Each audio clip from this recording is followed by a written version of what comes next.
فارسی میں جیسے خاقانی وغیرہ یہ بہت بڑے حاجب نگار ہیں، بلکہ خاقانی کا تو ایک لطیفہ بھی مشہور ہے کہ اس نے ایک مرتبہ اپنے استاد ہی کی حاجب لکھ ڈالی، یعنی اس استاد کی جس کا وہ ادب کرتا تھا اور جس کی شاگردی سے اس نے کبھی انکار نہیں کیا، اور ہاں وہ استاد صاحب اس کے سسر بھی تھے، ابوالعلا گنجوی، یہ بہت بڑے عالم، شعریات کے بھی دینیات کے بھی یہ تھے، ابوالعلا گنجوی۔ تو ان کی ظالم نے ان کی حاجب لکھ کے انہی کو بھجوا دی۔ تو جب اس خاقانی کا ہرکارہ جو ہے وہ حاجب لے کر پہنچا ابوالعلا گنجوی کے پاس، کہا کہ یہ آپ کے شاگرد و داماد نے آپ کی شان میں کچھ اشعار لکھے ہیں۔ تو وہ کئی قصیدے جیسا تھا۔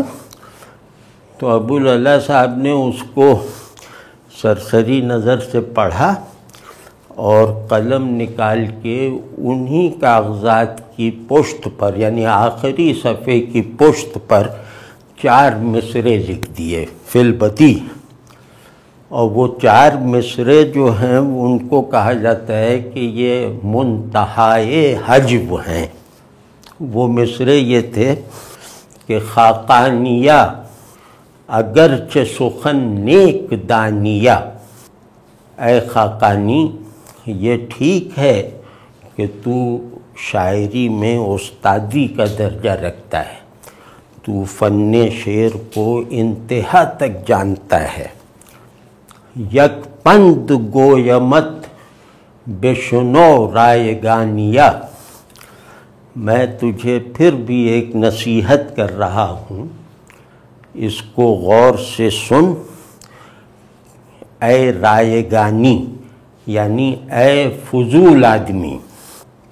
اب وہ نصیحت کیا ہے؟ وہ اگلے 2 مصرے ہیں کہ حجوے کسے مکن کہ ز تو بہ بود بسن، کہ کسی ایسے شخص کی حجب کبھی نہ کرنا جو تجھ سے عمر میں زیادہ ہو، کیوں کہ شاید کہ وہ پدر بودت تو ندانیہ، کہ شاید ہو سکتا ہے وہ تیرا باپ ہو اور تو اس بات سے بے خبر ہو۔